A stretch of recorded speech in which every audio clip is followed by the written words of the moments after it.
James Fox gives us an update on his new documentary. We've got that and a whole lot more to talk about today, so get in here. This is Jack with Cosmic Road. I'll talk about UFOs and the paranormal. Please hit like and subscribe and let me know what you guys think in the comments below.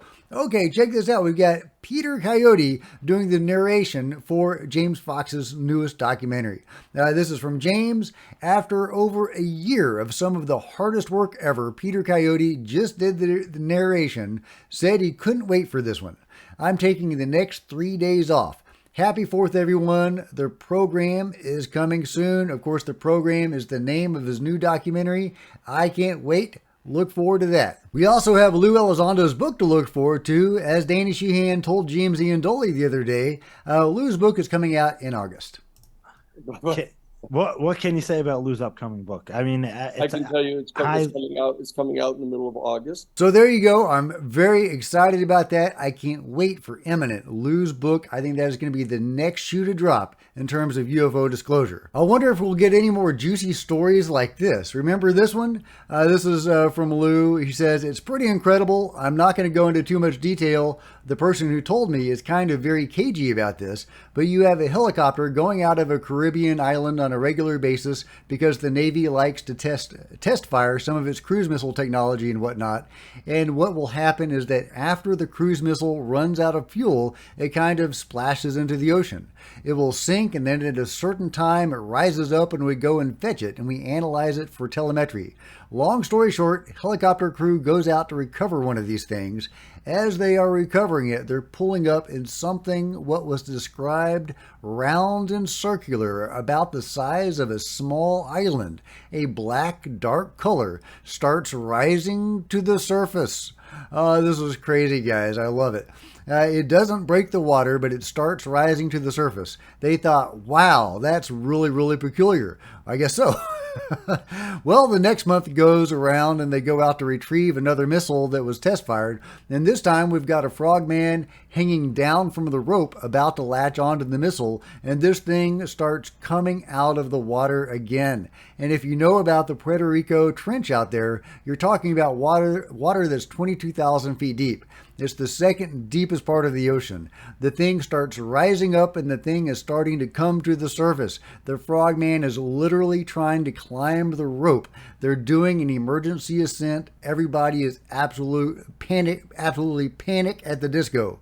I love that. They're freaking out, panic at the disco. That's a great line. Freaking out, you know, what the hell is that? What's going on? And as they start to pull up, it sucks the missile underwater and then disappears, never to be seen again. Incidents like this just kind of make the hair stand up on the back of your neck. Now, that is a juicy story about repeated visits of a giant submerged object the size of a small island. And that's just what he said to date. What more juicy stories will we get out of the book? What behind-the-scenes information about UFO disclosure will be revealed? I'm really excited about imminent, so bring it on, Lou. Meanwhile, speaking of giant UFOs, check this out from Uto Stacks. Rare footage of the truth. Giant UFO caught on camera by the International Space Station. The diameter of the eye of a developing hurricane is 20 kilometers, so the size of the giant UFO is 2 kilometers by comparative calculation. Now, I'm not sure about all of that. I don't know if you can really tell how far away it is to judge the size. But either way, that is a large eye of a hurricane, and it is probably not that far away from it, not that much higher up. So yeah, I'm inclined to agree that this is probably a very large UFO, but let me know what you guys think in the comments below. Speaking of cool UFO videos, check out this excellent dragon video from Strange and Suspicious.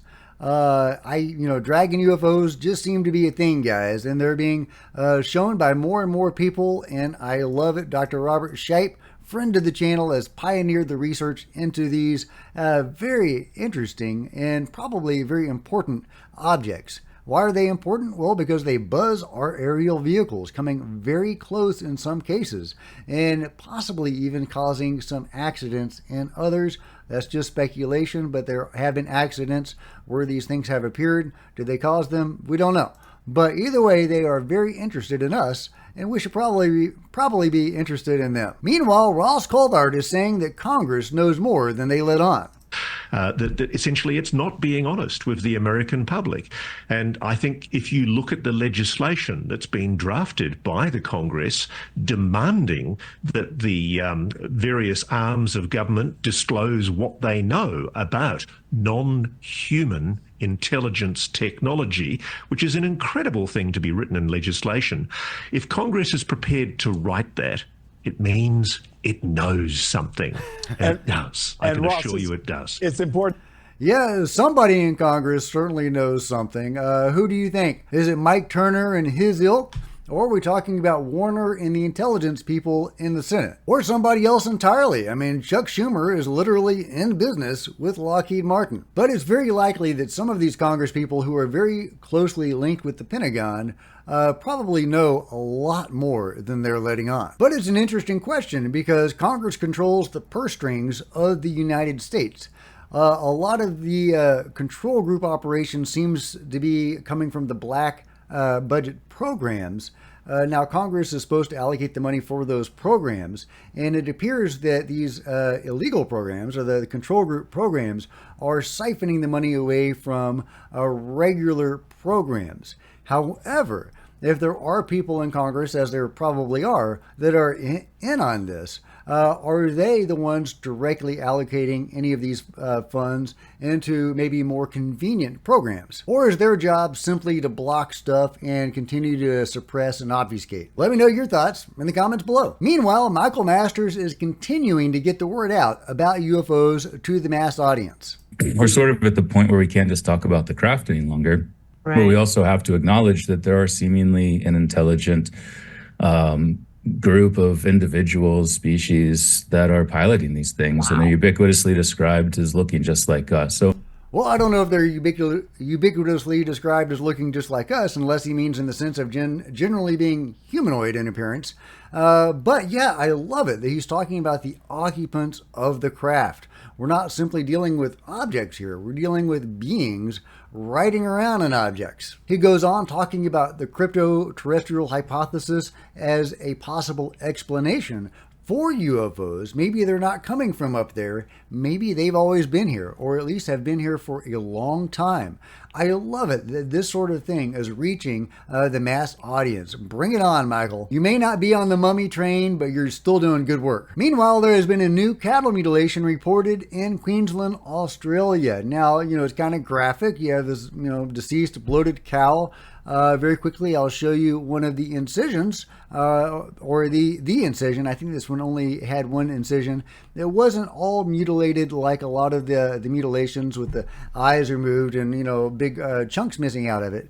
But it does seem to be an anomalous death of a cow. So yeah, the cattle mutilations not strictly relegated to the U.S. They're all over the world, and they always have been. And they're not just cows. One of the earliest, if not the earliest, reported mutilation involved sheep in England, in the London area, in like 1600. And during one particular example, 100 sheep were mutilated at once. And it wasn't predators. They weren't taking the meat. It was the same strange, anomalous mutilations that we're seeing with the cattle mutilations. So yeah, this phenomenon is probably very important. It is somebody's doing this for a reason. They've been doing it for a long time. Why? Let me know your theories in the comments below. All I know is that the FBI is seemingly involved in the cover-up of this phenomenon. There was a series of cattle mutilations in my area, in my UFO group, back when it was a MUFON, part of MUFON. We tried to investigate it. The FBI came into the area. They shut all the ranchers up. Apparently, it was a much wider phenomenon that originally reported. Only 6 or 7 mutilations were publicly reported. Apparently, the word from the community, the Madison County community, was that there were upwards of 40 mutilations. But the FBI came in. They told all the ranchers to shut up.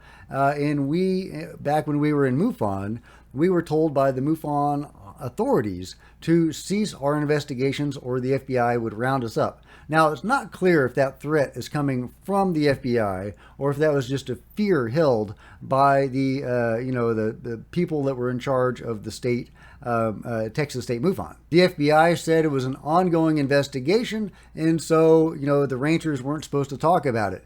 But it has been quite a while since that happened, and no word has leaked out. So what exactly is going on? Why is the FBI covering this up? But of course, they're part of the cover-up, just like the CIA and so many other organizations seem to be part of the UFO control group. Meanwhile, Ronnie Vernon has arrived in the Amazon. I've been telling you about his progress getting into the Amazon to document what is going on there in terms of the UFO flap that they are experiencing. Well, he has finally arrived. He says, first night of UFO observations in the Amazon at a very isolated beach and Gregorio River. And there he is looking at the stars. He's got his lights. I guess he's got his equipment. And the next day he says he's found non-human intelligence. Look at that. That is a beautiful parrot.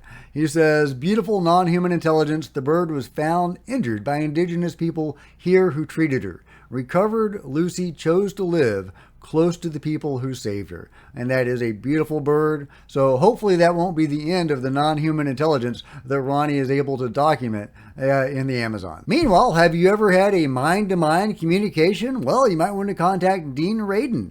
At the noetic.org. He is putting out the call. He says the Institute of Noetic Sciences is seeking identical twins or emotionally bonded pairs to investigate the phenomenon of mind-to-mind communication. So if that's you and you want to be part of the study, go check it out. Meanwhile, NASA confirms the mysterious object recovered in the North Carolina mountains is SpaceX debris. Yeah, I shared this before, that weird object that fell from the sky, like some sort of space-age Viking breastplate or something. But of course, it turned out to be something totally mundane. I never thought it would turn out to be anything else. SpaceX has confirmed the re-entry of Dragon spacecraft trunk hardware to NASA following its service missions to the International Space Station. It was just space junk, but it's kind of cool looking. Meanwhile, did you know that you could learn to see without your eyes? That's right. There are programs where you can actually go to learn these techniques. You wear these big old blindfolds, so you're not able to see with your eyes, but you can still see. Here's just one small example of it. Can you go further directly back so that she can see you, Danny? What does the word say on that cookie box? Celebration. Yeah, okay. Celebration, that's right. And they are wearing these big old blindfolds like this lady right here. But they have learned these techniques of being able to see with the eyes of their consciousness. Is that your third eye? I'm not quite sure what that is, but it's a fantastic ability these people have learned. Children especially are really good at it.